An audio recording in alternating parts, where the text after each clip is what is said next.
Les chefs d'État du G5 Sahel se sont réunis cet après-midi via visioconférence, ont choisi de lutter ensemble contre le coronavirus. Nous vous ferons revivre cette session inédite avec Nassour Nujiti en volet 1 de ce journal. À l'hémicycle, ce 27 avril, les députés ont adopté le projet de loi portant modification de l'Agence nationale d'appui au développement rural. Désormais, le champ d'action de l'ANADER est réduit juste au secteur agricole. Lundi 27 avril, un autre jour de combat contre le coronavirus. Bonsoir et bienvenue à tous. Je l'annonçais en titre, une session extraordinaire de la conférence des chefs d'État du G5 Sahel, consacrée essentiellement à l'évolution de la pandémie du Covid-19 dans l'espace du G5 Sahel, a eu lieu cet après-midi par visioconférence. Les travaux ont été présidés par le président en exercice du G5 Sahel, Mohamed Cheikh El Ghazouani, président de la République islamique de Mauritanie. Cette conférence précède celle qui aura lieu demain entre les présidents du G5 Sahel et les dirigeants de l'Union européenne. Nassour Nujiti. Monsieur le Président, je pense qu'il y a un schéma que vous avez arrêté et vous avez répété déjà plusieurs fois, le schéma de l'ordre du jour. L'avantage de cette rencontre entre nous, c'est qu'il nous appartient à nous d'arrêter nos priorités et puis surtout donner une nouvelle orientation, une orientation à la rencontre qu'on aura avec nos partenaires demain. Qu'est-ce qui urge aujourd'hui? C'est la question qu'on peut se poser. Depuis l'apparition de cette pandémie, tous nos pays, chacun de nos pays, a fait l'ébauche de son plan de contingence, c'est-à-dire les ressources qu'il faut pour permettre à faire face à cette pandémie. Ce plan de contingence, c'est en fait l'appui économique et financier, non seulement pour faire face à la situation de Covid-19 dans nos pays, mais aussi faire face à la situation économique prévisible à venir et éviter la détérioration économique et sociale à l'intérieur du pays. Nous avons rendu public le cas du Tchad. Nous avons transmis à tous nos partenaires. Ce qu'il faut éviter demain. Nous sommes habitués à des rencontres G5 Sahel partenaires au centre duquel nous avons toujours eu un débat sur la lutte contre le terrorisme. Depuis 2014 jusqu'à nos jours. Le nombre de réunions qu'on a eues est lié à cela. La lutte contre le terrorisme, nous l'avons lié aussi à la lutte contre la pauvreté. À la lutte contre la pauvreté. Demain, on va parler la même chose. Avec un peu de recul. Regardons les résultats que nous avons sur le plan militaire, c'est-à-dire la lutte réellement sur le terrain contre le terrorisme. Est-ce qu'on l'a affaibli? Est-ce que le terrorisme a une résilience plus forte qu'on croyait? Et de l'autre côté, par rapport à notre programme intérimaire prioritaire de développement, qu'est-ce qui a été réalisé? Qu'est-ce qui va être réalisé? Et qu'est-ce qui n'a pas été réalisé?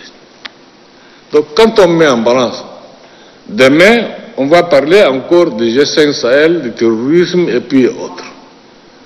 Alors qu'aujourd'hui, on vit une situation réelle qui nous a détourné de l'ensemble de nos programmes et projets. Et auxquels aujourd'hui nous nous attelons, c'est quoi? C'est le Covid-19. Je crois qu'il est important que le président en exercice, avant même l'ouverture demain du dialogue avec l'Union européenne, cette question de Covid-19, avec toutes ses conséquences, soit une des priorités, une priorité numéro 1 de notre rencontre avec eux. D'autant plus que personne ne peut nous dire aujourd'hui que nous avons des résultats probants dans la lutte contre le terrorisme par les forces du G5 Sahel. Il n'y a rien, pas grand-chose, il n'y a rien. Le Front de développement, il n'y a rien. Ça fait 2014, les mêmes réunions, les mêmes rencontres, les mêmes débats, les mêmes discussions, les mêmes promesses non tenues. Donc, demain, on va encore confronter à cette situation-là. Alors, il faut faire un choix. Il faut faire un choix et aller devant les partenaires avec un choix. Moi, je propose comme choix que nous devrions faire, c'est d'adopter, en enrichissant un peu la déclaration, le projet de déclaration de Mauritanie qui a été fait par Nouakchott, d'enrichir cela et peut-être mettre une ou deux sur la sécurité, mais que les partenaires sachent que notre priorité aujourd'hui, c'est le Covid-19. Voilà, Monsieur le Président, ce que je veux dire. Alors vous avez vous-même compris, c'était plutôt l'intervention du chef de l'État, Idriss Déby Itno, au cours de cette visioconférence.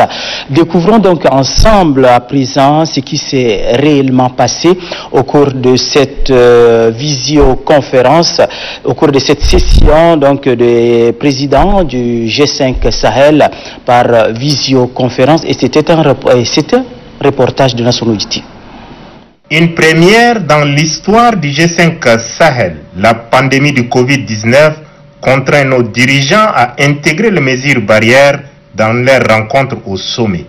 Pour l'heure, la visioconférence est la technologie de pointe la plus appropriée.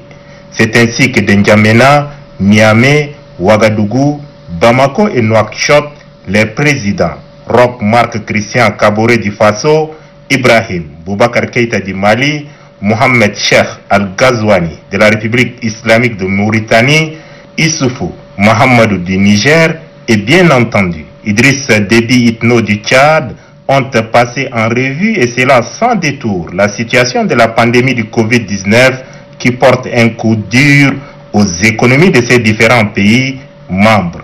Une économie dominée par le secteur informel.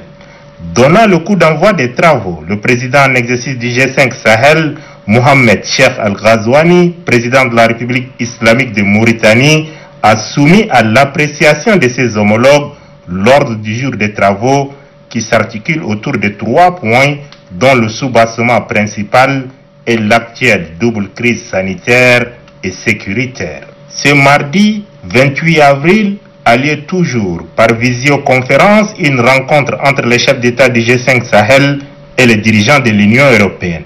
Pour le président de la République Idriss Déby Itno, le G5 Sahel doit parler d'une seule voix face aux partenaires, car à la lutte contre le terrorisme, objectif de départ du G5 Sahel, un autre front s'est déclaré sur le plan sanitaire avec le Covid-19. Au cours de cette visioconférence, tous les chefs d'État du G5 Sahel appellent à une annulation pure et simple de la dette extérieure de l'espace communautaire G5 Sahel qui s'élève aujourd'hui à 19,6 milliards de dollars, dont 16,8 milliards de dettes publiques.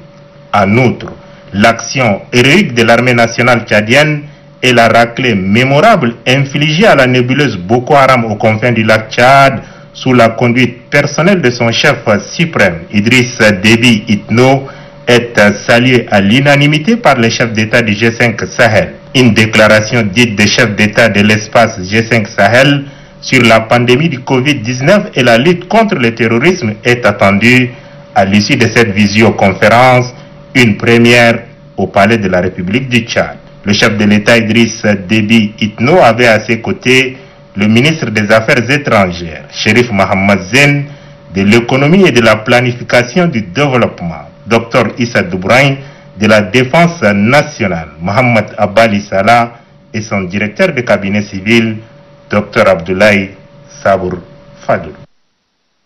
Dans le cadre de la lutte contre le coronavirus, vous le saviez, il a été annoncé le financement des projets des jeunes au niveau du ministère de la Jeunesse. Les choses se précisent. Le ministre Mohamed Nassour Abdoulaye donne ici des précisions. Suivez. Le mécanisme de mise en place de 30 milliards de nos francs en faveur de l'entrepreneuriat jeune est bien en marche. La signature de la convention entre le gouvernement via le ministère des Finances et du Budget et les banques de la place est une aubaine pour le financement des projets des jeunes.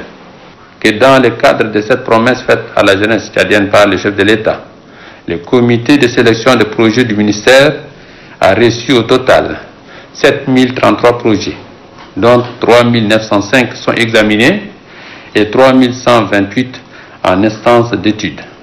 Pour la première vague des projets traités, 275 projets sont retenus pour un financement de 500 millions.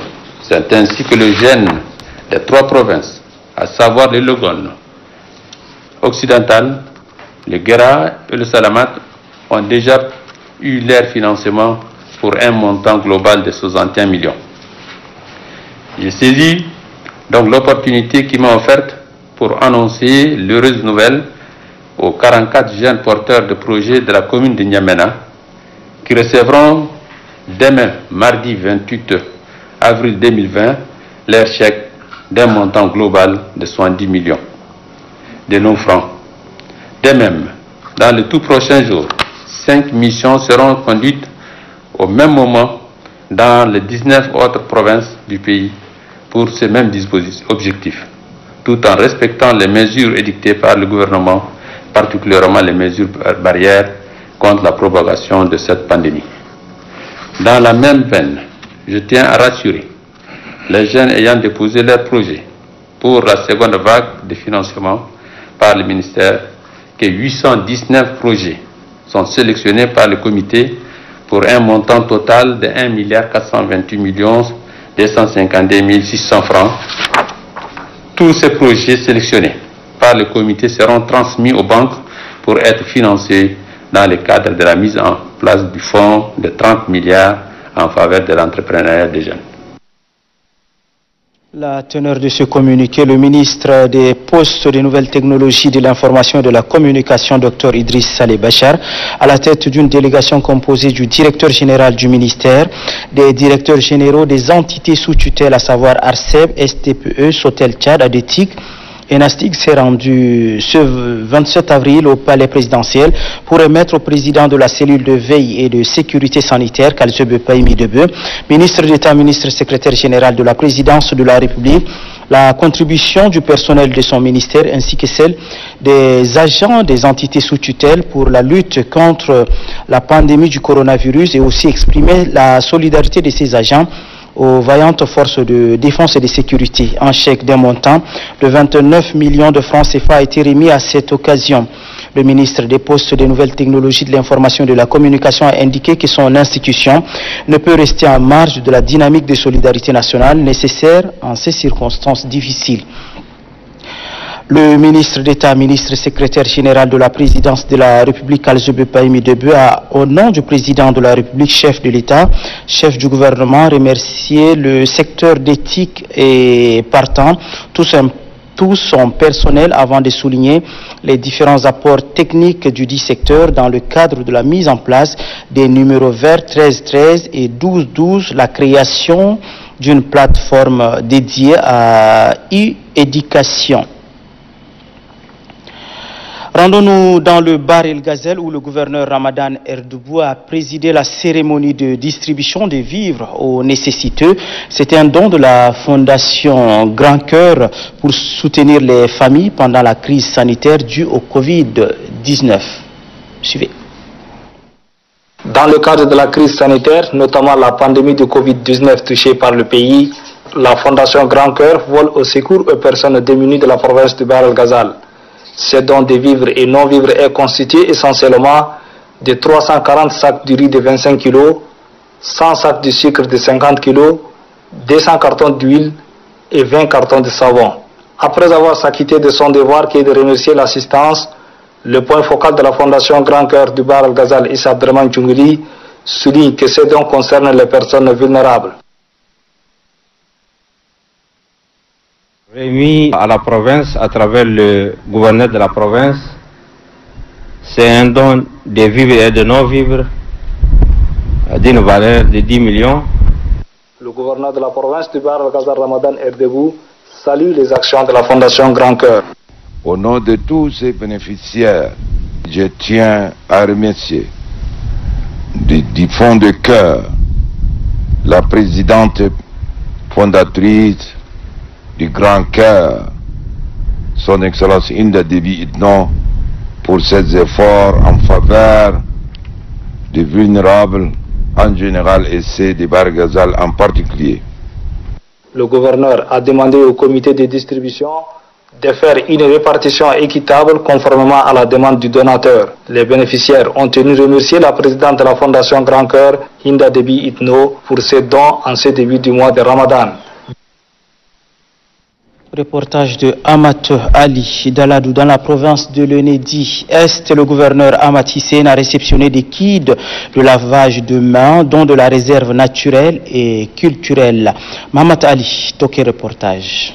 Le gouverneur de la province de l'Enedi Ouest, Amat Hissène Mougni, a réceptionné 40 dispositifs de lavage des mains offerts par la réserve naturelle et culturelle de l'Enedi dans le cadre de la lutte contre le Covid-19 en présence des autorités administratives, civiles et militaires. Le gouverneur de la province de l'Enedi Ouest a remercié la réserve naturelle et culturelle de l'Enedi pour ses gestes louables. Le gouverneur Amat Hissène Mougni promet que ces dispositifs de lavage des mains seront placés dans les lieux publics les plus fréquentés. Le directeur de la réserve naturelle et culturelle de l'Enedi Ouest, M. Issaka Gonegriki, a indiqué que ce geste entre dans le cadre de la lutte contre le Covid-19. Aujourd'hui, le Tchad traverse une période de pandémie mondiale et que nous subissons tous. Aucun pays n'est épargné, et le Tchad en particulier. Nous devons fournir nos efforts auprès du gouvernement pour pouvoir appuyer l'État à éradiquer et à contrecarrer ces pandémies. Le gouverneur de la province de l'Enedi Ouest, Hissène Ahmad Mougni, rassure qu'aucun cas de coronavirus n'a été signalé dans la province de l'Enedi Ouest et exhorte aux populations au respect strict des mesures préventives.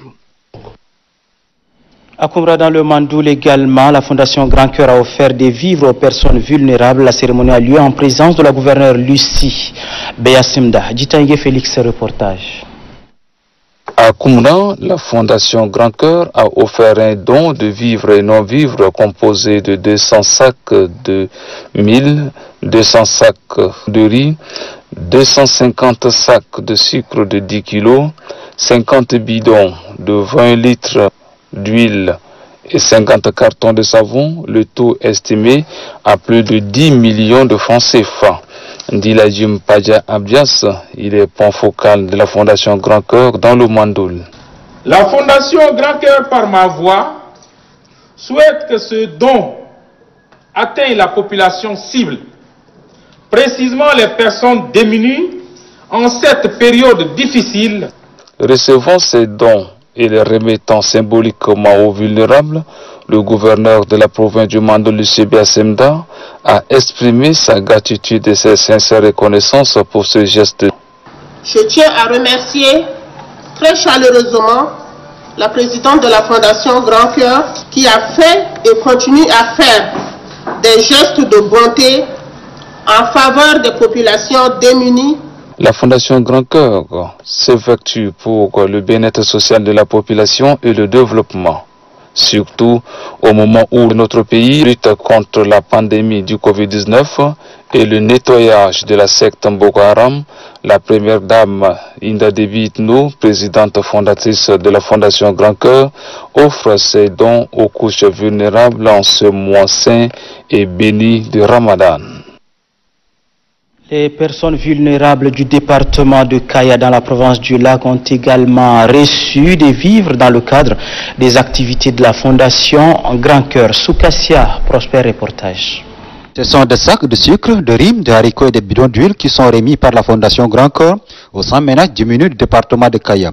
Tout en rendant un hommage mérité à la présidente fondatrice de la Fondation Grand Cœur, le préfet du département de Kaya, Dimoyan Sopebe, se réjouit du choix porté sur son département pour le lancement de cette distribution de dons en vivres. En assistant les personnes diminuées, la première dame Hinda Debi Itno exprime son attachement et son sens de solidarité dans le cadre de l'amélioration des conditions de vie de la population du lac, a martelé le point focal de la Fondation Grand Cœur, Moussa Issa Moussa. Le gouverneur de la province du lac, le général de division Abadi Saïr Fadoul, a souligné que ce geste de la Fondation Grand Cœur vient à point nommé. En ce moment précis, où notre pays, à l'instar des pays du monde, et surtout notre province, le lac, a fait face à la pandémie Covid-19, et en ce début du mois de Ramadan, la Fondation Grand Cœur a prouvé aux yeux du monde qu'elle est et qu'elle demeure véritablement la mère de la nation tchadienne. En ma qualité de premier magistrat de la province du lac, je profite de l'occasion pour témoigner ma gratitude et mes remerciements à la première dame Hinda Debi pour son acte patriotique à l'endroit de la population du lac. Abadi Saïr Fadoul a rendu un hommage mérité au président de la République Idriss Déby Itno, qui a rétabli l'espoir de vivre en paix au sein de la communauté du lac après l'offensive de grande envergure qui a mis hors d'état de nuire les éléments de la secte Boko Haram. Les bénéficiaires, quant à eux, n'ont pas caché leur satisfaction. Tous souhaitent longue vie à la première dame Hinda Debi Itno. La société cotonnière de Paladin, le Mayo-Kébi Ouest, a remis un don composé de vivres à la cellule de veille contre le Covid-19 du Mayo-Kébi Ouest d'Obadjon Sala. L'élan de solidarité déclenché pour prévenir et lutter contre le coronavirus dans la province du Mayo-Kébi Ouest continue de se manifester en faveur de la cellule provinciale de veille et de sécurité sanitaire. C'est pourquoi la Coton Chat Société Nouvelle a décidé de s'allier à ses côtés en lui offrant des produits alimentaires, kits de lavage de mains, kits sanitaires, cartons de savon et 1000 litres de gasoil, le tout d'un montant de 6 800 000 francs CFA. Nous savons que la situation est très difficile. Ce don est trop modeste par rapport à la taille de l'événement que vous vivez au niveau de Pala. Le gouverneur de la province du Mayo-Kébi Ouest a apprécié à sa juste valeur ce don. Et non seulement la Coton Chat, c'est une société commerciale, mais également une société sociale qui se soucie des conditions sanitaires de cette population. Ces dons doivent aider toute la population vulnérable en cette période de lutte contre le Covid-19. La province du Mayo-Kébi Ouest, de par ses frontières poreuses qu'elle partage avec le Cameroun, reste sous la menace permanente du Covid-19. À Faya, la Croix-Rouge provinciale a organisé une réunion de sensibilisation axée sur l'hygiène et l'assainissement, et on en parle avec Djido Adouma. Ce lancement des activités de sensibilisation de la population d'hygiène et d'assainissement pour renforcer les mesures barrières contre le coronavirus, séance organisée par la Croix-Rouge du Borkou en étroite collaboration avec la commune de Faya, le maire de la ville de Faya, Harangi Abakar, qui a ouvert la phase d'intervention, dit que pour mieux éduquer la population, la commune de Faya Larjo, en étroite collaboration avec la Croix-Rouge du Borkou, ont bien voulu organiser des séances de sensibilisation, d'hygiène et d'assainissement sur les mesures barrières contre le coronavirus. Le secrétaire général de la province du Borkou, Abakar Hissène Dididi, officiant la rencontre, a tenu remercier les organisateurs de cette séance, qui étant important dans le cadre de sécurité sanitaire. Abakar Hissène Dididi a assuré aux volontaires de la Croix-Rouge du Borkou qu'il donnera main forte à leurs actions afin qu'ils fassent triompher l'objet visé. Pour le président de la Croix-Rouge du Borkou, Mohamed Saleh Abderrahim, a informé aux assistants que si l'assise n'est pas inondée de gens, cela fait partie d'une des mesures préventives de lutte contre le coronavirus. Et si la séance est tenue dans un boulevard, cela permettra à un grand nombre de la population de ces quartiers de saisir le message à travers ce microphone. Juste après la cérémonie, les volontaires de la Croix-Rouge ont fait la démonstration des 5 mesures régulières de lutte contre le coronavirus. Au nom de l'art, les artistes culturels ont fait un don de vivres et de kits de lavage de mains aux personnes démunies du village Gawi. Dionoji Nestor. Le coronavirus ou encore Covid-19 est bien et belle au Tchad, pays de Toumaï. C'est pour accentuer la sensibilisation sur les mesures prises afin de limiter la propagation de cette pandémie que le projet dénommé Au nom de l'art, initié par l'artiste musicien Mondoué, a bien voulu apporter sa pierre de contribution. L'artiste et sa marraine, Sarah Nudjalbaï, et d'autres partenaires culturels et artistiques ont fait un don de vivres et non-vivres aux personnes nécessiteuses de Gaoui. Un acte qui, selon l'initiateur, permettra sans nul doute à soulager un tant soit peu cette couche défavorisée. Mondoué d'ajouter qu'il compte à travers ce projet, au nom de l'art, venir en aide aux personnes démunies dans tous les 10 arrondissements de la capitale. Réceptionnant ce don, et au nom des habitants de sa circonscription administrative, Sa Majesté le Sultan de Gaoui, Hassana Abdoulaye Mahamat, se félicite du choix porté sur sa population par ses artistes. Il exhorte également les autres personnes de bonne volonté d'emboîter les pas de ceux-ci, car pour lui, c'est une première du genre dans sa localité qu'un artiste fait ce geste de cœur à sa population. Il promet aussi, par la même occasion, aux donateurs de faire une répartition rationnelle de ce don. Depuis quelques jours, les musulmans tchadiens observent le jeûne du Ramadan, un jeûne du Ramadan dans des circonstances exceptionnelles, conformément aux mesures prises par le gouvernement pour contenir la propagation de la maladie à coronavirus. Pas de prière nocturne à la mosquée et les journées sont rythmées par les mesures barrières. Reportage à Ibrahim Suleiman. La crise sanitaire née de la pandémie du Covid-19 a bouleversé habitudes et traditions. Une situation qui a contraint le gouvernement tchadien à prendre des mesures barrières. C'est dans ce contexte que les fidèles musulmans du Tchad, à l'instar de leurs frères de la planète, observent le Ramadan. Il est 18h20. Le muazzin fait l'appel à la prière, l'heure à laquelle les fidèles rompent le jeûne. Comme cette famille, bien d'autres font la rupture du Ramadan après toute une journée de privation. Avec foi, les fidèles se soumettent à ces 4 piliers de l'islam. Et dans tous les ménages musulmans qu'on assiste à cette rituel atmosphérique. Fini la rupture du jeûne, place à la prière de Maghrib. Compte tenu de cette crise sanitaire, chacun prie à domicile, à l'intérieur des concessions pour exécuter la prière de Tarawih. Partout, les mosquées sont fermées. Les fidèles respectent les mesures d'hygiène et de sécurité édictées par le gouvernement à travers la cellule de veille et de sécurité sanitaire. Après avoir rompu le jeûne et après le travail, c'est le moment de regagner son domicile. 20h s'approche. L'on est sous couvre-feu nocturne, comme ici à la rue de 40 mètres, au quartier d'Iguel ou à la place de la Nation. Chacun se presse pour entrer chez soi avant 20h. C'est sous ce rythme que vivent les fidèles en ces mois bénis de Ramadan, observé dans ces contextes de pandémie qui exigent le respect scrupuleux des gestes barrières et bien d'autres mesures sanitaires. Poursuivons ce journal avec les nouvelles du Palais de la démocratie où les élus du peuple ont adopté le projet de loi portant modification de l'Agence nationale d'appui au développement rural. C'est à l'issue d'une plénière dirigée par le président de l'Assemblée nationale, Dr Haroun Kabadi. Compte rendu d'Oba Robert. Le projet de loi portant modification de l'Agence nationale d'appui au développement rural ANADER participe au recadrage des missions dévolues à la dite institution. L'ANADER, qui autrefois touchait les différents secteurs du monde rural, voit son champ d'action réduit exclusivement dans le secteur agricole. La nouvelle loi détermine les modalités d'organisation et de fonctionnement de l'agence. La SODELAC se retranche de l'ANADER. Le personnel de l'Office national de développement rural et du Programme national de sécurité alimentaire sont transférés à l'ANADER. Les passifs et les dettes des fournisseurs sont transférés à la direction des services des dettes du ministère des Finances et du Budget. Ces différentes innovations suscitent des interrogations au sein des élus du peuple. Décriant l'insuffisance du personnel d'encadrement sur le terrain, les élus du peuple mettent particulièrement l'accent sur la formation des techniciens agricoles. Quelles sont les modalités ou la programmation qui sera faite pour que ces fournisseurs, ces travailleurs qui ont travaillé soient entrés dans leurs droits? Et Madame la ministre, la réforme de l'ANADER,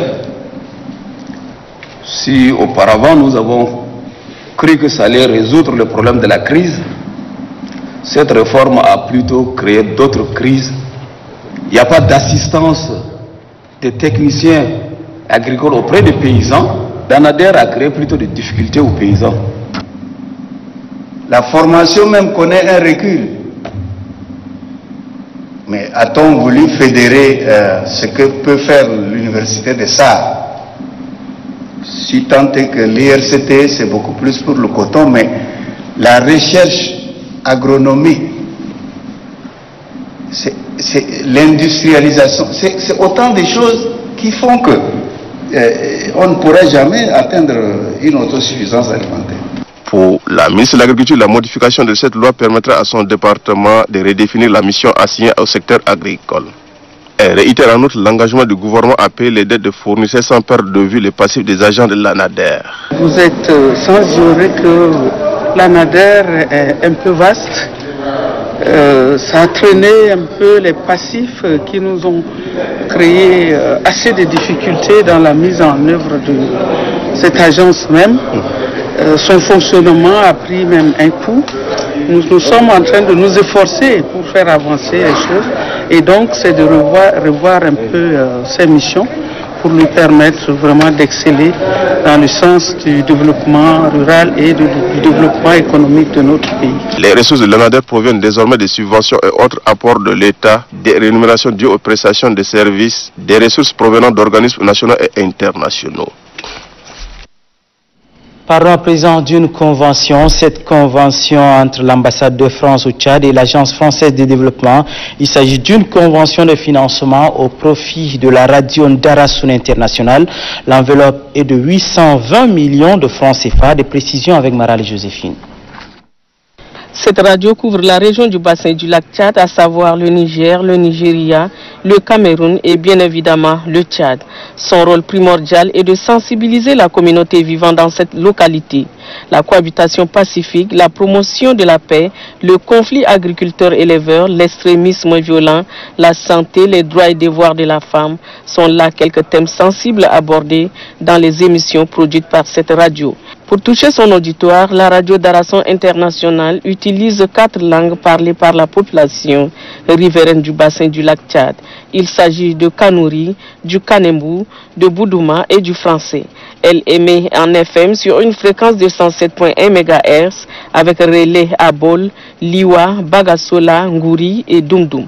Cet appui financier de la France à travers l'Agence française de développement va aider cette radio à jouer pleinement son rôle dans cette partie de la région menacée dangereusement par la secte Boko Haram. L'ambassadeur de France au Tchad justifie les principales raisons qui ont motivé son pays. Nous venons de signer une convention pour un montant de 1,25 million d'euros, soit 820 millions de francs CFA de subventions de l'Agence française de développement à Radio Darasoun International, parce que cela fait partie du développement de nos actions d'appui par l'Agence française de développement à la région du lac Tchad. Développer, c'est bien. Mener des actions sur le terrain, c'est essentiel, mais communiquer et ajouter du lien humain, ce que peut apporter la radio, c'est encore plus important. Plus exactement, agir sur le terrain, mais ne pas avoir ce volet de communication, c'est regrettable. C'est limiter, en fait, son action. Et il ne peut pas y avoir de développement qui n'inclut cette dimension de relation entre les personnes. Après cette signature de convention, l'ambassadeur de France au Tchad, Bertrand Kocheri, a eu une visite guidée. Une visite qui lui a permis de se rendre compte des réalisations techniques et du travail qui s'est fait au quotidien pour sortir les informations de qualité.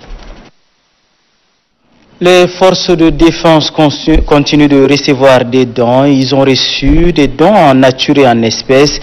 Et c'était à Bagasola, dans la province du lac. Reportage Idriss Oumar Idriss.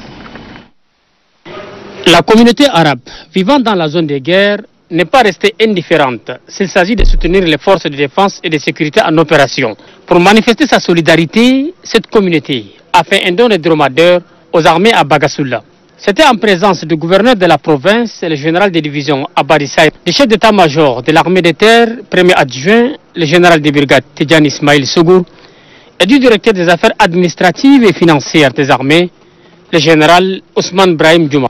remettant les dons, le chef de cette communauté a vanté la bravoure du président de la République Idriss Déby Itno, qui a pris l'engagement d'anéantir les menaces de Boko Haram dans les îles du lac Tchad. Ces dons réceptionnés pour soutenir les opérations sont acheminés dans les 4 secteurs, à savoir Tchoukoutalia, Bohoma, Kaigakindiria et Daboua. Ici à N'Djamena, à l'enceinte de l'état-major général des armées, la communauté arabe Zahawa de la province du Bata a remis des palettes d'eau aux armées. C'est après avoir lu 2000 fois le Coran pour la paix et la stabilité au Tchad. En ces circonstances difficiles que notre pays traverse à cause des groupes terroristes de Boko Haram et de la pandémie de coronavirus, nous nous réjouissons de la victoire écrasante de l'armée tchadienne face à notre ennemi commun qui est le Boko Haram. Cette communauté entend soutenir les actions de l'appel autorité militaire qui lutte contre le Boko Haram dans la province du lac. Dans le même ordre d'esprit, l'Union des femmes vendeuses de poissons a fait un don de poissons aux blessés de guerre de l'opération Couleur de Bohoma.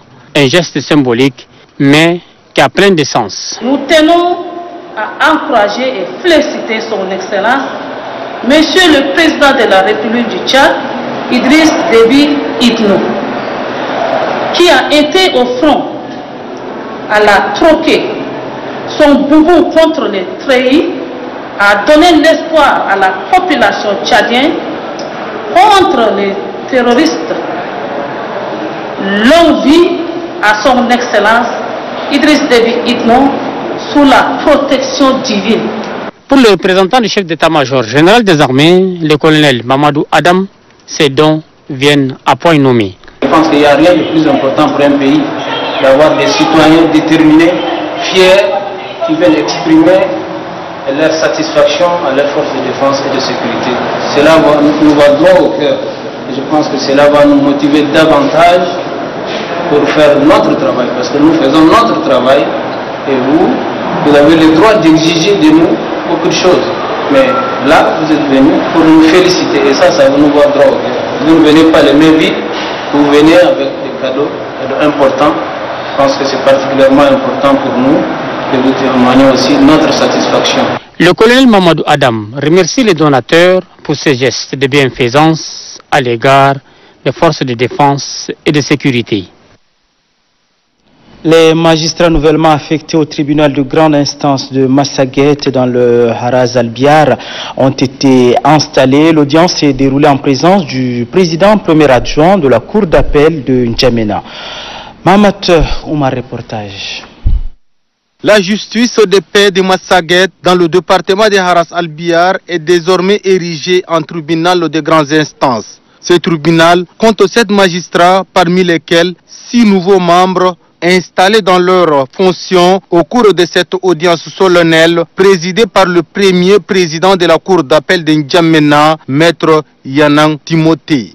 Les nommés Mahamat Abadjida, installé dans ses fonctions de président du tribunal de grande instance de Massaguet.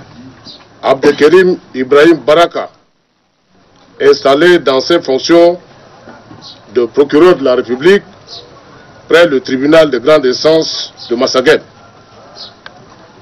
Abakar Saboun Adjadj, installé dans ses fonctions de substitut du procureur de la République près le tribunal de grande instance de Massaguet. Maou Al-Noudji Mbaye Rebey Frédéric et Ramadan Mahamad Ahmad Adi, installés dans leurs fonctions de juge au siège au tribunal de grande instance de Massaguet. Ongiba Fidel, installé dans ses fonctions de juge d'instruction au tribunal de grande instance de Massaguet.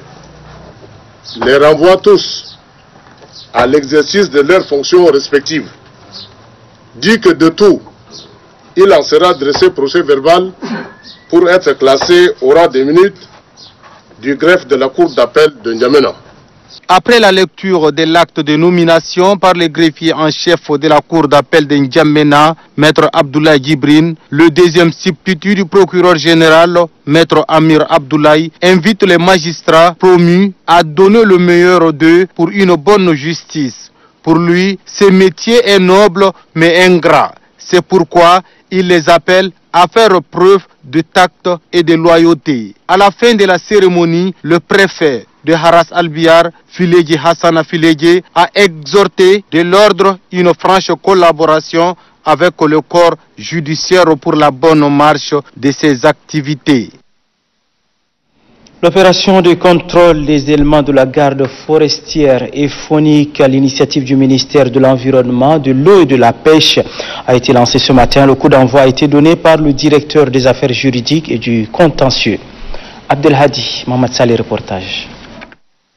C'est dans le but de connaître l'effectif exact des éléments de la garde forestière et faunique et les personnes aptes que le ministère de l'Environnement, de l'eau et de la pêche procède à ces contrôles. Un contrôle, le deuxième du genre, après celui effectué en 2018. On nous a commis pour expertiser ce qui a été fait.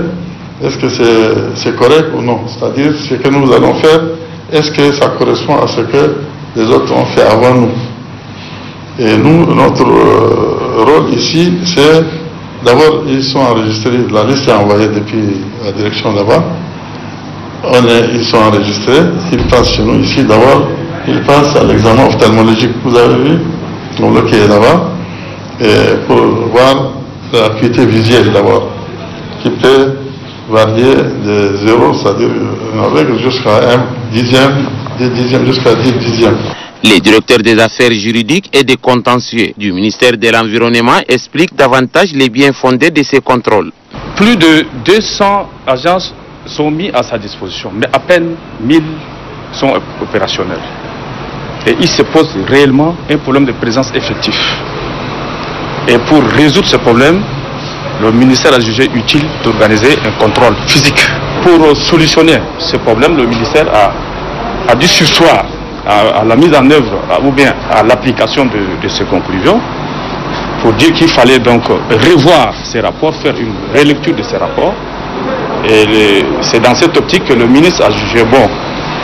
Pour ce qui concerne, pour ce qui est de la catégorie des agents déclarés ou jugés inaptes, il a été jugé indispensable qu'on puisse organiser un contrôle de contre-expertise. À l'issue de ces contrôles, les agents répondant aux critères seront reconnus par les ministères, affirment les directeurs des affaires juridiques et des contentieux. Vous avez entendu quelques bruits, n'est-ce pas, de ces agents, c'est parce que, effectivement, les salaires ont été suspendus.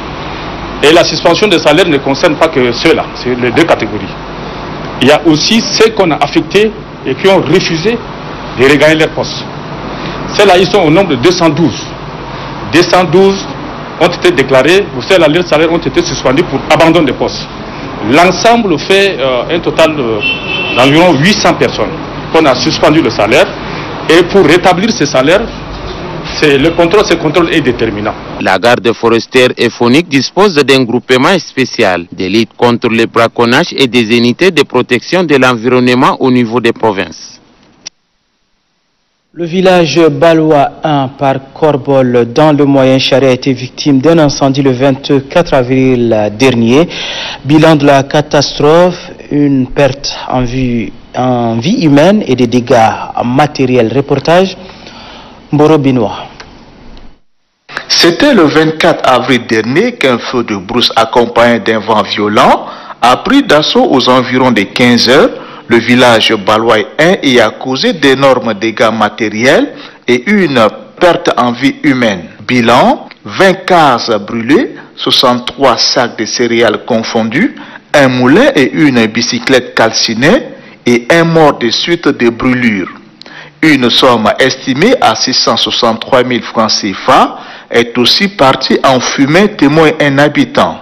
Le chef de village lui-même, qui dans son action de sauvetage est grièvement brûlé et amené d'urgence à l'hôpital provincial de Sarre par le chef des centres de santé de Korbol, a succombé en chemin suite à cette brûlure à Balimba à 5 km de Sarre. Face à cette situation alarmante, le préfet du département de Korbol, Mohamed Hissène Aouné, exhorte les habitants de ce village à prendre leur courage à deux mains quant à la disparition de leur chef et aux pertes matérielles qu'a connues leur localité. Quant au secrétaire général du département de Korbol, Alaramadi Ndekombe philosophe, il a souligné que cette catastrophe qu'a connue le village Balwai nécessite une aide urgente, surtout en cette période de Ramadan et de la saison pluvieuse qui est déjà présente dans la localité.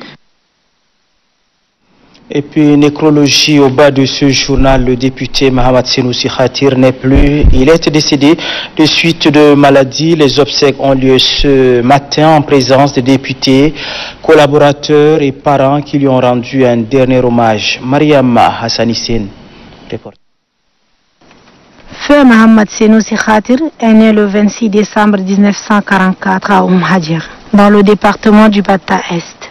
Mohamed Senoussi Khatir a fait ses études primaires à l'école du centre d'Oumhadjer, puis à l'école régionale d'Atib de 1952 à 1957. Il poursuit ses études secondaires au lycée franco-arabe d'Abéché où il a obtenu son BPC. Puis, il poursuit ses études au lycée Félix Eboué jusqu'en classe de terminale. 2 ans après, il a interrompu ses études du second cycle niveau terminal pour poursuivre une formation professionnelle en France dans le cadre de la sûreté nationale. Senoussi Mohamed Khatir a été promu ambassadeur du Tchad suivant décret numéro 792/PR/PM/MAEIA 2006. Mis à part les responsabilités techniques qu'il a assumées au sein de son corps d'origine, Mohamed Senoussi Khatir a occupé les hautes responsabilités politiques, diplomatiques et administratives. C'est ainsi qu'il a été de 1968 à 1972 ministre de la Défense et des anciens combattants.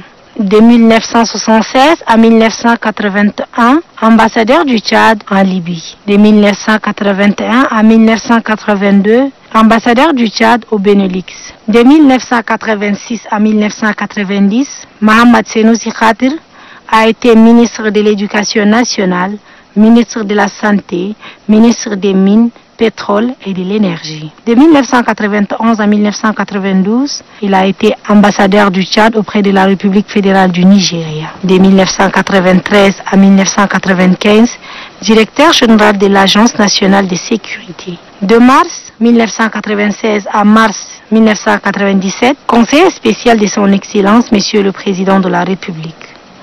En janvier 1997, Mohamed Senoussi Khatir est élu député du Tchad, circonscription d'Oumhadjer, Bata-Est. Du 23 janvier 2002 au 30 juin 2004, Mohamed Senoussi Khatir a occupé le poste du président de la Haute Cour de justice du Tchad. Mohamed Senoussi Khatir est commandeur de l'Ordre national du Tchad. Il est en outre titulaire de plusieurs décorations étrangères. Senoussi Mohamed Khatir est décédé hier suite d'une longue maladie. Il est inhumé ce matin au cimetière de Lamadi. Senoussi Mohamed Khatir est marié et père de 8 enfants. Et c'est avec une profonde tristesse que le ministre des Affaires étrangères, de l'intégration africaine, de la coopération internationale et de la diaspora, Chérif Mohamed Zen, a appris le décès de l'ambassadeur Mohamed Senoussi Khatir survenu le dimanche 26 avril 2020 à N'Djamena, en son nom propre et au nom de tout le personnel du ministère. Le ministre Chérif Mohamed Zen adresse ses condoléances les plus émues à la famille de l'illustre disparu, ses amis ainsi qu'à tous ses collègues ambassadeurs dignitaires. Ancien ministre, ancien député, l'ambassadeur Mohamed Senoussi Khatir a servi son pays à d'importants postes de responsabilité avec dévouement et loyauté. La République perd en lui un fidèle et brillant serviteur, paix à son âme. L'assistant du porte-parole, Ahmed Abdallah Kendi. Sur ce, mesdames et messieurs, se referme cette édition. Merci à vous de l'avoir suivi.